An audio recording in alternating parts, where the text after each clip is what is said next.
안녕하십니까? 오늘은 야고보서에 대해서 여러분들과 이야기를 나눠보고자 합니다. 야고보서 하면 여러분들 무엇을 생각하십니까? 야고보서 하면 신앙 공동체에 대한 권면, 그리고 증인 공동체에 대한 정체성 확립에 대해서 우리가 올바른 신앙을 가져야 된다. 그런 권면들의 내용이 있죠. 야고보서는 명예회복이 또 필요한 서신이기도 하고요. 오늘 이 야고보서에 대해서 시간을 가질 때 여러분들에게 많은 은혜가 있기를 바라겠습니다. 야고보서의 내용을 제가 몇 차례 나눠서 제가 이 내용을 담고자 합니다. 오늘은 그 첫 번째 시간으로 전체적인 개괄적인 내용을 다루려고 합니다. 야고보서는 지푸라기 서신이라는 평가까지 받았었어요. 종교개혁자들한테. 근데 나중에는 정말 신앙 공동체에 필요한 서신이고 새롭게 다시 조명받고 있습니다. 야고보 사도에게서 지혜를 묻다. 증인 공동체로 보냄받은 디아스포라 유대인들에게, 디아스포라 유대 그리스도인들에 대한 정체성에 대한 편지고요. 야고보서를 볼 때는 당시 시대를 체크해 볼 필요가 있습니다. 사도 야고보가 예루살렘 교회의 수장으로서 전체 디아스포라 유대인들에게, 유대 기독교인들에게 보낸 이 서신의 내용을 작성한 시점은 주후 44년에서 47년경으로 추정하고 있습니다. 즉 오순절 성령 강림 사건 이후에 그 다음에 스데반의 순교가 있었고요. 그 즈음으로 해서 유대교에 많은 탄압이 반복되고 시작되었습니다. 이미 오순절 성령 강림 사건 때 레반트 지역, 즉 팔레스타인 지역을 벗어난 다른 지역들에서 많은 사람의 유대 디아스포라, 그러니까 벗어난 유대인에서 나간 이민자들을 디아스포라라고 하죠. 유대 디아스포라 그리스도인들이 이미 레반트 지역에서 벗어난 많은 분들이 있었어요. 근데 이후에 유대 교회에 의해서 그리스도교가 박해를 받고 난 다음부터는 더 많은 숫자의 디아스포라 그리스도인들이 발생되게 됩니다. 지속적으로 아주 그냥 늘어났죠.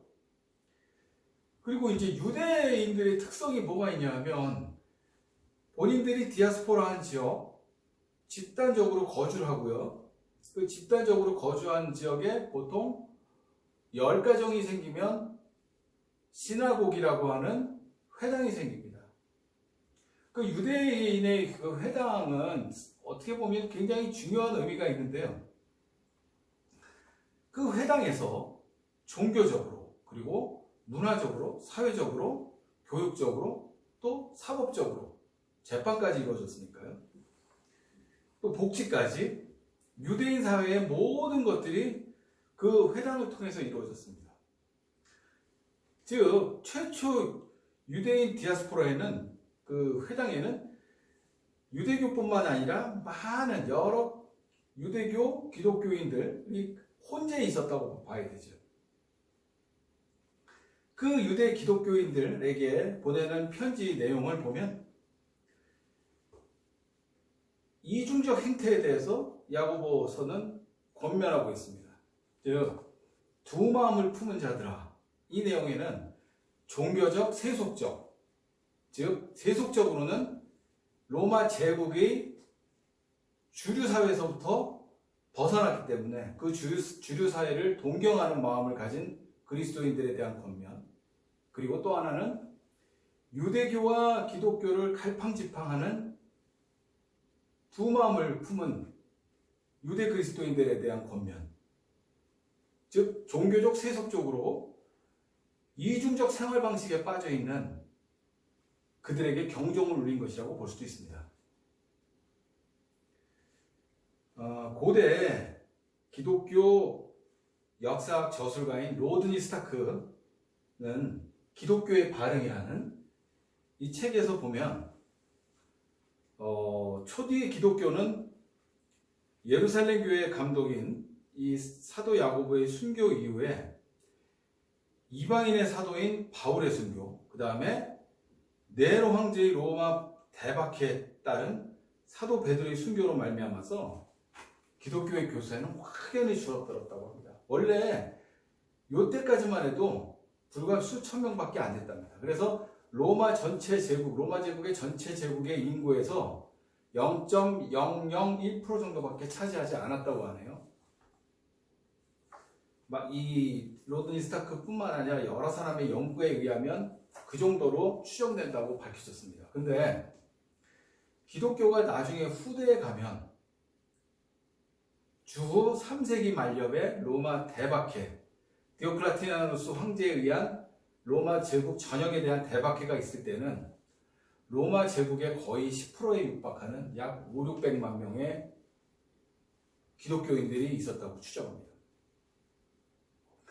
그 기독교의 발흥이란 책은 그 기독교가 소수의 믿는 종교에서 어떻게 제국 전체가 믿는 종교가 되어서 313년 밀라노 칙령, 콘스탄티누스 황제에 의한 밀라노 칙령으로 기독교가 공인되고 350년경에 가면 전체 인구의 60% 정도가 믿는 3천만 명 이상 믿는 거의 로마 제국을 뒤덮은 종교가 되었는지 그거에 대한 원인서부터 발전 과정들을 연구한 책이라고 할 수 있습니다.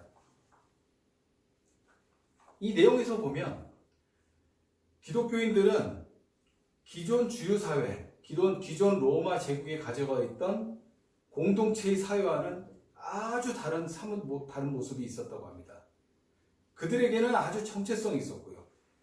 특히 흑사병이나 여러 가지 이 전염병의 상황에서도 굴하지 않고 그들 나름의 공동체, 그리고 과부와 고아와 나그네에 대한 성경적 권면의 내용, 우리 신명기에 나오죠? 구약 성경의 신명기에 나오지 않습니까?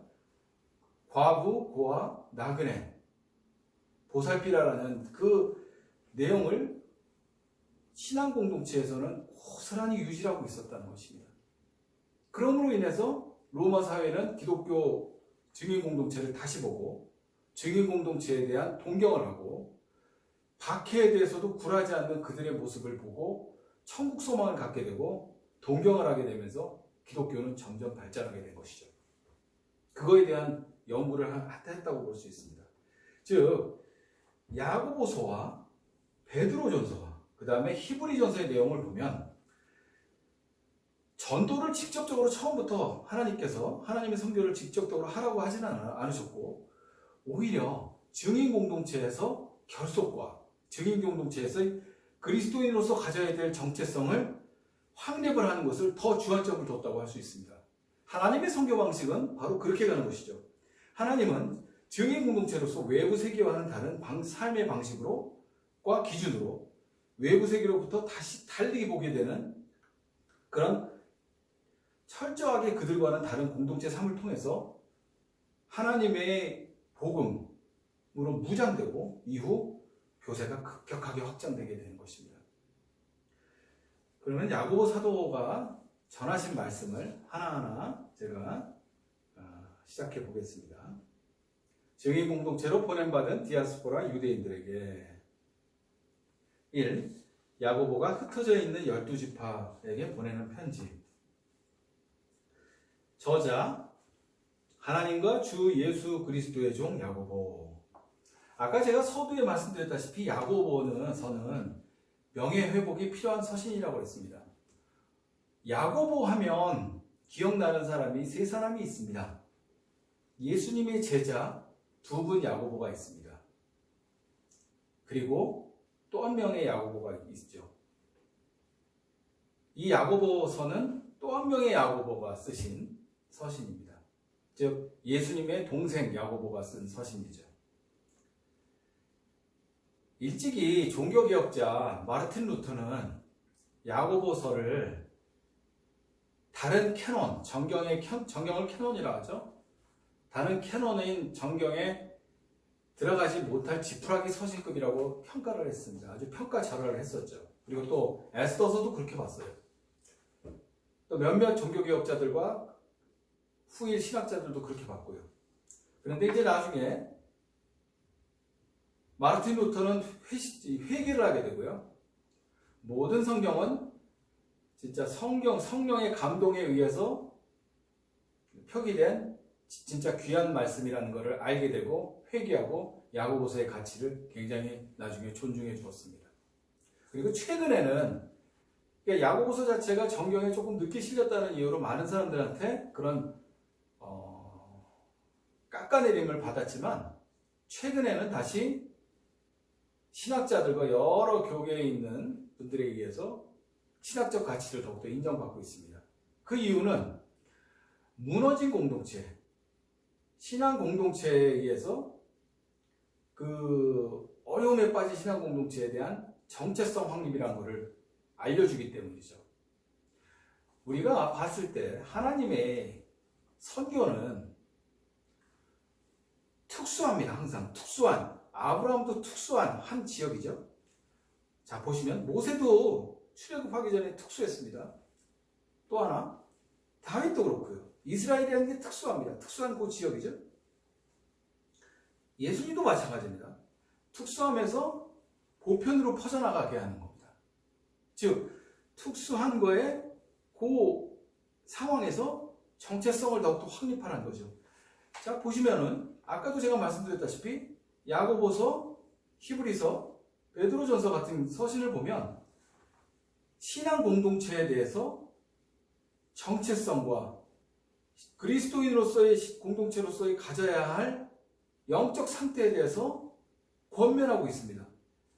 전도하라라고 얘기를 하지 않습니다. 바로 공동체에서로서 어떠한 마음가짐을 가져야 되고 어떠한 신앙적인 정체성을 가져야 되는지 그거부터 말하죠. 즉 특수한 상황을 가지고 보편으로 나가는 얘기죠. 리차드 보캄이라는 영국의 신학자가 언급했던 보편에서 특수화로 나가는 같은 얘기입니다. 하나님의 선교 방식이죠. 그리고 이제 야고보서를 보면 야고보 자체가 예수님의 동생이어서 그런지 모르겠지만 예수님의 말씀과 많은 중첩되는 내용들이 있습니다. 즉 산상수훈 내용과 또 팔복에 관한 내용들 그리고 여러 복음서에 있는 내용들하고 많이 중첩이 되어 있습니다. 그것은 아무래도 예수님의 동생으로서 따라다니면서 들었던 내용들을 저술한 것이 아닌가 추정을 하죠. 그럴 수밖에 없는 것이 우리가 익히 아는 사복음서는 야고보서가 작성되고 난 연후 15년에서 20년이 지난 다음에 쓰여진 서신들입니다. 쓰여진 복음서죠. 그러므로 야고보서는 그 복음서의 저술보다 더 빠른 시대에 저술이 됐어요. 예수님의 내용을 기억을 했다가 적었다고 볼 수 있겠죠. 어떻게 보면 복음서의 내용을 축약해가지고 축소판으로 적었다고 봐도 과언은 아닐 것입니다. 그러니까 결국 결론을 내리면 복음, 하나님의 선교, 복음이 결국 하나님의 선교입니다. 하나님의 선교의 복음의 말씀을 재차 강조하고 있는 야고보서의 내용은 증인 공동체로서 제국의 위험으로부터 그리스도인들이 가져야 할, 살아가야 할 올바른 길을 제시하고 있는 것이기도 하죠. 두 번째, 수신자, 흩어져 있는 12지파. 아까 제가 말씀드렸다시피 흩어졌다는 얘기는 디아스포라를 언급합니다. 디아스포라, 흩어져 있는 12지파. 12지파라는 얘기는 성경에서 여러 곳에서 언급이 되어 있습니다. 이것은 이제 이스라엘을 지칭하는 또 다른 용어이기도 하죠. 결국 레반트 지역을 벗어나 있는 그 팔레스타인 지역에서 벗어나 있는 흩어져 있는 이스라엘 지파에 대해서 이스라엘 민족에 대해서 얘기를 하는 것입니다. 장르는 서신과 편지 형식이 되겠고요.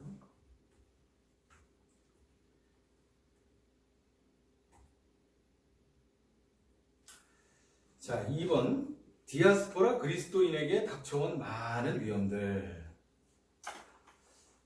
자, 디아스포라 그리스도인들에게 어떤 위험들이 있었을까요? 통상적으로 생각했을 때는 많은 박해가 있었다고 생각을 할 수 있습니다. 물론 박해가 있었습니다.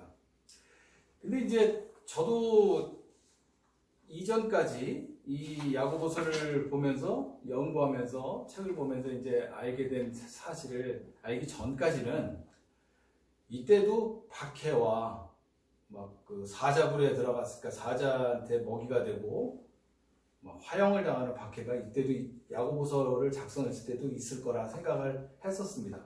근데 그게 아니고 물론 박해는 있었지만 그 박해는 이 당시 때는 이스라엘 안에서 예루살렘에서는 박해가 있었어요. 근데 이제 예루살렘을 벗어나면 로마 제국 영토 내에 들어가죠. 그때까지 박해가 그렇게 심하진 않았습니다. 여기서 말하는 박해는 그런 박해가 아니라 기독교 신앙 공동체를 유지하면서 주류 사회로 오는 멸시와 차별이 되죠. 로드니 스타크, 아까 얘기한 로드니 스타크가 기독교의 발흥에서 언급했고 또 여러 박해에 관련된 책자들을 제가 조합을 해봤는데 로마 시대의 박해는 기독교에 대한 박해는 대박해가 있었던 디오클레티아누스 황제 시절에 AD 그러니까 주후 290년대 말에서부터 그 사위인 갈레리우스 황제가 있었던 310년 정도까지가 로마 제국 전역에 대한 기독교인 박해였고요. 그리고 이제 313년에 콘스탄티누스 황제가 밀라노 칙령을 발표하면서 기독교는 공인되죠. 그러니까 그때까지는 그렇게 박해가 심하진 않았어요. 무슨 얘기냐면 로마 제국의 기독교인에 대한 박해는 국지적, 산발적이었다는 얘기죠. 어떤 도시에서 발생되면 그 도시에서 박해가 이루어지지 전역, 로마 전체의 박해가 있었지는 않았어요. 로마 전역의 박해는 디오클레티아누스 황제가 있었던 대박해 시절 3세기 말년이죠. 국지적인 박해는 최초로 시작된 거는 네로 황제죠. 네로 황제가 있었던 아까 제가 언급했던 AD 64년에 로마 대화재 그때였죠. 로마 대화재가 있었던 건 네로 황제가 본인의 정권 욕심, 권력을 더 키우기 위해서 폭군으로 유명하지 않습니까? 이 사람이 원로원에 대한 원로원에 대한 지배력을 강화하기 위해서 원래 로마는 원로 정치와 황제 정치가 같이 갔었죠. 근데 나중에는 황제가 이제 이기게 되지만 원로원의 세력을 누르기 위해서 어떠한 이슈를 더 만들어야 되는데 그 이슈에서 대사건을 만들어야 되겠다 해서 방화를 일으키죠. 근데 그 본인이 일으킨 방화를 기독교인들한테 전가시키죠. 그 기독교인들한테 전가시킨 건 이유가 있었는데 당시 기독교인들이 황제에 대해서 숭배 안 하고 그리고 엄격하게 구분된 생활을 했었고요. 아주 외부 사회와 단절된 세계를 살았거든요. 그렇기 때문에 타겟이 된 거죠. 기독교인들이. 남들이 봤을 때는 그 자체가 제국에서 봤을 때는 그 당시에는 뭔가 좀 이상한 집단이었어요. 서로 형제 자매라고 하지 않나. 피를 나눈 형제라고 하지 않나. 그러니까 외부 집단에서 봤을 때는 이상한 집단으로 매도를 했었죠. 그래서 로마 제국 황제인 네로 황제는 기독교인들을 대화제의 방화범으로 지목을 하고 박해를 했죠. 당시에 박해에 의해서 사도 베드로도 죽고 많은 사람들이 순교를 하게 됩니다.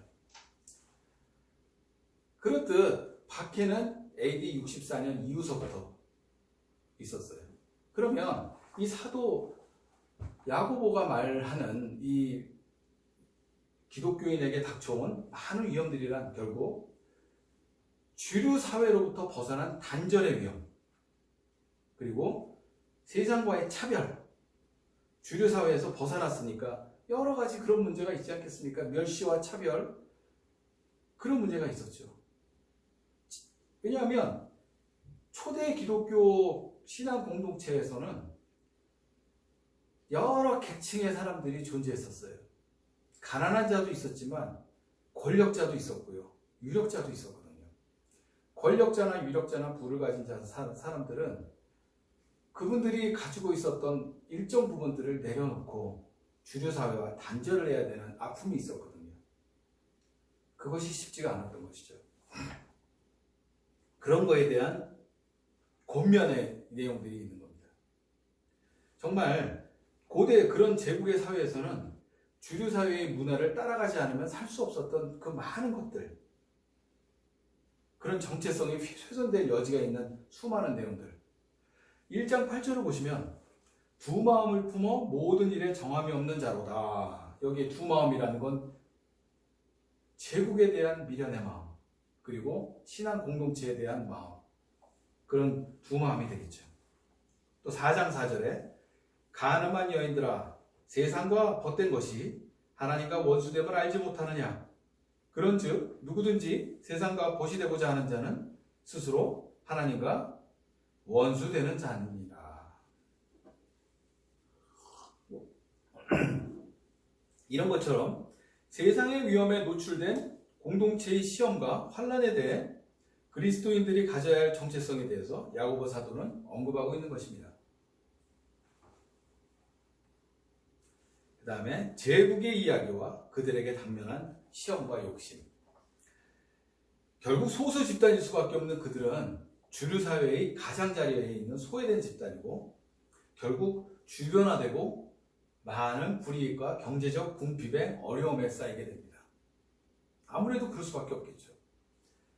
1장 2절 내 형제들아 너희가 여러 가지 시험을 당하거든 온전히 기쁘게 여기라. 여기서의 시험은 여러 가지를 의미합니다. 근데 저는 이제 주류사회의 일원이 되고픈 디아스포라의 삶 자체가 위험에, 시험에 노출되고 고난의 연속이라고 볼 수 있다고 저는 이렇게 봤습니다. 그 다음에 디아스포라 그리스도인들을 둘러싼 제국의 이야기들이 여러 가지가 있습니다. 당시 신앙 공동체에는 많은 유력자들이 있었습니다. 초대교회는 어렵고 가난한 사람들만 속한 것이라고 생각할 수 있어요. 저도 그렇게 생각했습니다. 초대교회는 나누고 힘들었지만 어려운 사람들만 살았구나. 그런 내용들이 많이 보이니까. 근데 그게 아니었습니다. 아까 로드윈스타크의 기독교 발흥을 보면 초대교회 공동체에도 여러 많은 유력자들이 있었다고 합니다. 이미 사도행전에도 나옵니다. 베드로가 고넬료 세례를 주죠. 이미 로마 백부장 병영에서도 퍼졌다고 봐야 되고 실제로 램지라는 신학자, W.M. 램지라는 신학자는 그의 연구에서 기독교는 못 배운 사람보다 배운 사람들 사이에서 더 빨리 확산되었다고 봅니다. 오히려 기독교가 큰 장악력을 보인 곳은 다름 아닌 황실과 궁중이었다. 황실, 궁중에서 더 확산을 했다고 램지는 영국에서 본인 연구에서 발표를 하죠. 그리고 19세기의 독일의 신학자 하르나기라에 따르면 리옹의 2세기에 리옹의 교부인 속사도라고 합니다. 이그나티우스가 있죠. 속사도는 사도의 그 다음 제자를 속사도라고 하는데 이그나티우스는 사도 요한의 제자로 알려져 있습니다. 이그나티우스의 순교와 관련된 일화를 하르나가 소개를 하게 되는데요. 2세기의 리옹의 감독 이그나티우스는 황제에게 복종하지 않은 대로 체포되어서 로마로 압송하게 됩니다. 그래서 이제 로마까지 가는 길에 많은 기독교인들이 위로를 하고 편지를 주고 서로 나누고 그래요. 이때 많은 편지를 각 교회에게 이그나티우스는 보내게 돼요. 요즘에 이제 많은 신학자들이 이 서신을 연구를 하고 있습니다. 근데 이 당시에 이그나티우스가 염려했던 것은 순교를 염려한 것이 아니라 오히려 유력 기독교인들에 의해서 힘에 의해서 본인이 풀려나는 것을 하지 마라 하면서 권면하고 있습니다. 그만큼 기독교인들이 있었다는 얘기죠. 권력층에.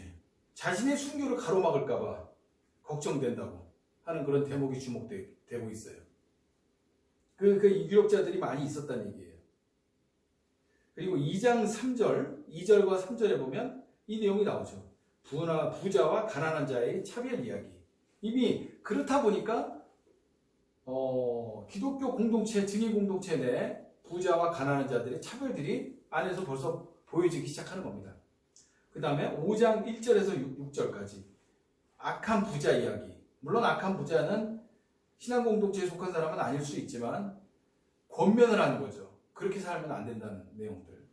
당시 로마 제국의 힘과 권력과 부를 추구하는 사람들의 이야기를 여기에 담아 있습니다. 그리고 동족들에게도 소외되고 소속감이 상실하게 되어 정체성의 위기 속에 제국의 압력까지 신앙 공동체는 위기의 상황에 노출되어 있었다고 볼 수 있습니다. 그리고 이 제국의 상황은 아주 여성에 대해서, 과부에 대해서 특히 풍습들이 있었는데, 특히 과부에 대해서는 특히 결혼을 바로 하는 풍습이 있었습니다. 로마 제국이 초창기에서부터 오현제 시대라는 걸 갑니다. 도미티안과 그 아들 황제가 폐위되고 나서는 그 다음부터 네르바, 그 다음에 트라이아누스, 하드리아누스, 안토니우스 피우스, 그 다음에 마르쿠스 아우렐리우스라는 오현제 시대를 거치면서 로마는 전국전쟁을 계속 이뤄지죠. 그래서 로마는 최대 판도, 라인강을 필두로 하고, 그 다음에 영국, 그 당시 때 브리타니아라고 하죠. 영국을 점령을 했고요. 그리고 스페인도 다 점령을 하고, 아프리카까지, 그 다음에 페르시아까지 점령하는 대제국을 건설하게 되죠. 이때 로마는 전쟁을 많이 함으로 인해서 많은 사람의 남자들이 죽게 됩니다. 그러니까 과부들이 많이 생길 수밖에 없어요. 많이 생긴 과부들. 근데 로마에서는 과부들은 바로 재갈할 수 있게 돼 있었어요. 근데 기독교 이 공동체는 완전히 달랐습니다. 과부들 재갈을 허용하지 않았을 뿐더러 그 과부들은 신앙 공동체 안에서 품어주고 같이 살게 했습니다. 그리고 고아들도 전쟁을 통해서 많이 생겼죠. 또 고아들도 같이 돌봤어요. 즉 성경의 말씀, 신명기서에 보면 과부와 고아와 나그네를 접대하고 더 접대하라는 그런 내용들, 그 내용대로 신앙적인 내용을 그대로 받아들인 것이죠. 그 공동체를 볼 때 로마 제국 내에서는 다르게 보는 거죠. 그리고 또 하나, 로마 제국은 여성에 대한 이 권위가 굉장히 낮았습니다. 여성에 대한 권위가 되게 낮아가지고 그 인권 자체도 여성이 되게 낮췄죠. 기독교의 발언책, 로드 스타크의 기독교의 발언책에서 보면 여성들, 로마의 제국의 여성들은 만 14세 이전에 결혼을 이미 50%가 하고 출산을 했다고 합니다. 그리고 많은 수의 여성들이 본인의 의사와는 상관없이 낙태를 하거나 여러 가지로 버려짐을 받고 있어요. 그런데 기독교 공동체는 달랐습니다. 만 18세 전에 결혼한 비율은 50%밖에 안 됐고, 그리고 낙태를 하지 않아 출산을 했고, 아이들은 전부 이 사랑의 공동체 안에서 보살핌을 받고 본인들의 정체성, 기독교의 정체성, 복음의 정체성, 하나님의 선교에 대한 정체성을 깨닫고 이 공동체 안에서의 생활을 했던 것이죠. 즉 외부 세계에서 봤을 때는 기독교 공동체는 완전히 다른 공동체가 되는 것입니다. 시간이 갈수록 제국과는 다른 사랑의 공동체로 거듭나게 되는 것이죠. 일상의 침투해 있는 로마 제국 이야기들. 이 야고보서에 이제 이런 내용이 있습니다. 주류 사회의 이야기를 따라가다가 망가진 개인과 공동체의 삶을 분별하라. 네, 그런 내용이 있죠. 1장 19절 채워지지 않는 욕구와 분노에 관한 이야기. 3장 13절에서 4장 4절까지 공동체 내부의 다툼과 분열. 유력자들도 있었고 유력자가 아닌 사람도 있었지만 안에서는 알력과 공동체 내부에서 심화했기 때문에 그런 것들은 야고보 사도는 권면을 했죠. 하지 말아야 된다. 말을 조심하라. 그런 내용들이 나오죠. 바람에 밀려 요동하는 바다 물결. 1장 6절에 보면 그런 내용이 나옵니다. 그 다음에 두 번째, 제국의 이야기 속에 일관되게 나타나는 악의 방향성을 분별해야 된다. 그런 내용이 나오죠. 야고보서에 주로 많이 나온 내용이 세상, 헬라어로 코스모스라고 하는데 1장 27절 세상 세속, 그리고 2장 6절, 그 다음에 4장 4절에 세상이라는 표현이 나옵니다. 그리고 마귀에 대한 내용이 나오죠. 4장 7절 귀신에 대한 내용, 2장 19절에 대한 내용이 나오죠. 세 번째로 제국의 이야기는 그리스도인 공동체에 은닉해서 들어온다. 아까 제가 말씀드린 1장 8절에 두 마음, 4장 4절에 가늠한 여인. 근데 이런 걸 보면 예수님의 산상수훈 말씀과 아주 비슷한 뉘앙스를 느낍니다. 예수님의 산상수훈 말씀에 네가 두 주인을 섬길 수 없으니 그런 내용이 나오죠. 몸은 그리스도인인데 마음은 제국으로 향해 있는 거예요. 그런 두 마음을 갖고 있는 거죠. 그리고 제국의 이야기가 만들어내는 현재적 증상에 유의해라. 그런 거 있어요. 그러니까 비인과나 인간의 노예와 소명을 살아내지 못하는 것에 대한 것. 그 다음에 공동체 문제, 다툼, 폭력, 불의의 문제, 이런 것을 추구하는 사람은 우상의 노예로서 비인가족으로 되게 되며 결국 하나님의 거룩한 소명대로 살지 못하게 된다. 결국 야고보 사도는 이걸 얘기하면서 지혜를 가지라고 그러죠. 하나님의 지혜.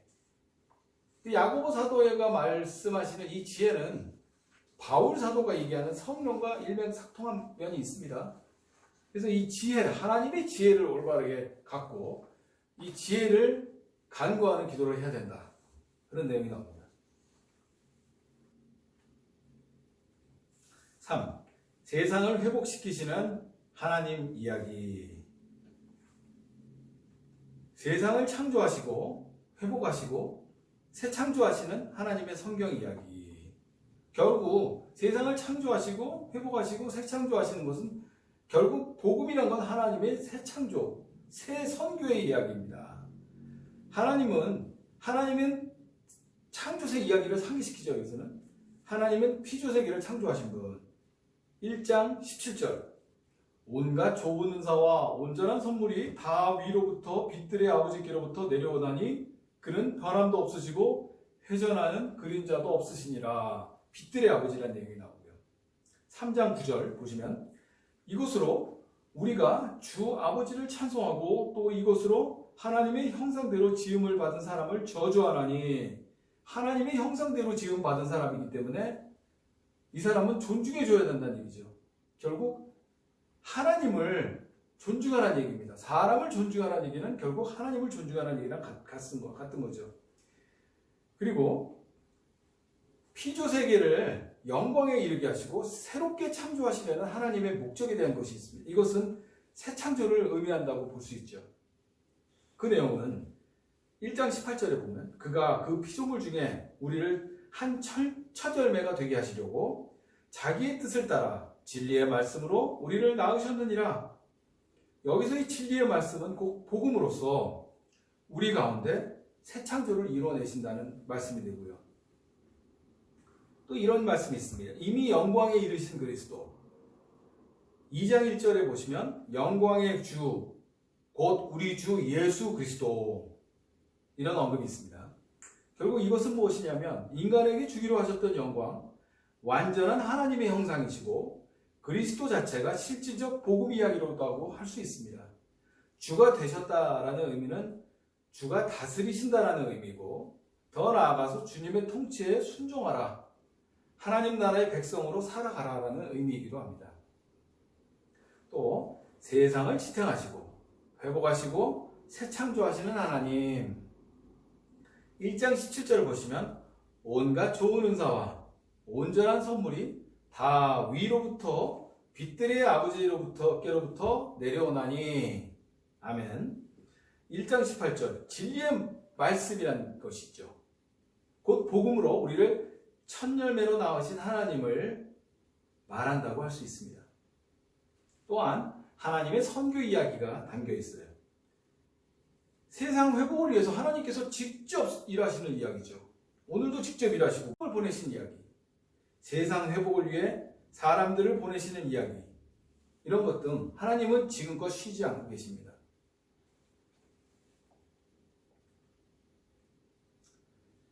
그 다음에 하나님의 선교를 위해 흩어진 사람들. 하나님의 선교를 위해서 흩어진 사람들에 대한 것은 흩어진 12지파 1장 1절에 보시면 나오죠. 새 창조의 첫 열매가 되고 새 창조의 일을 위해 세상으로 보냄받은 것들, 그거에 대한 내용이죠. 처음엔 1장 1절에 하나님과 주 예수 그리스도의 종 야고보 이분이 나오고요. 두 번째 2장 23절 하나님의 벗 아브라함이 나오고요. 세 번째 5장 10절에 보시면 주의 이름으로 말한 선지자들, 그런 표현이 있습니다. 그 다음에 3장 9절 하나님의 형상대로 지음받은 사람, 것이 있고 2장 1절에 보시면 영광을 받으신 그리스도가 있습니다. 아까 제가 언급드렸던 특수성에서 보편성으로 나가는 선교의 방식과 일맥상통한다고 볼 수 있습니다. 리차드 보캄이 얘기한 특수성에서 보편성으로 나가는, 이미 많은 사람들, 특히 세상에 흩어져 있는 하나님의 선교를 위해서 흩어져 가는 것이죠. 그런 일련의 사람들을 야고보서에서는 언급하고 있습니다. 이 모든 것이 하나님께서 보내신 것이고 보내신 하나님 목적의 선교의 목적이 있다는 것입니다.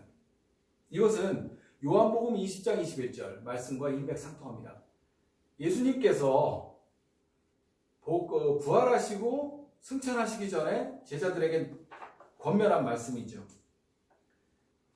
아버지께서 나를 보내신 것 같이 나도 너희를 보내노라 와 일맥상통한다고 볼 수 있어요. 이 모든 것은 하나님의 선교입니다. 복음 자체가 하나님의 선교입니다. 그리고 이제 결론적으로 야고보서는 마지막 두 구절, 죄인을 그릇된 길에서 돌아서게 하는 사람이 되어라, 그렇게 얘기하죠. 자, 우리 이제 결론을 내리려고 합니다.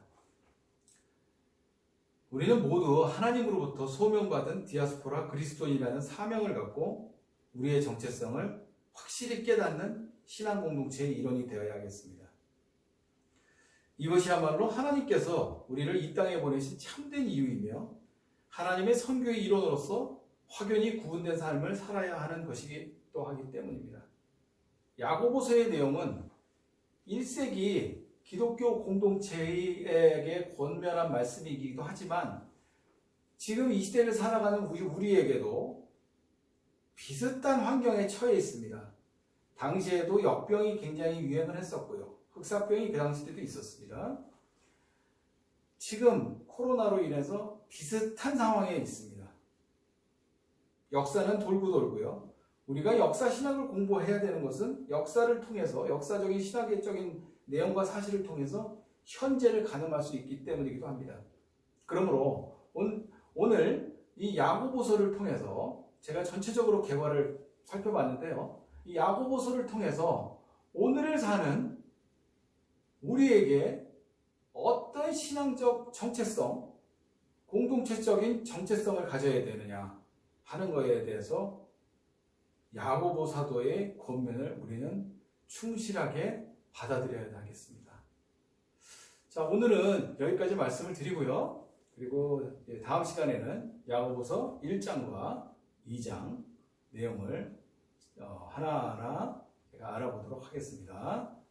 끝까지 시청해 주셔서 감사합니다.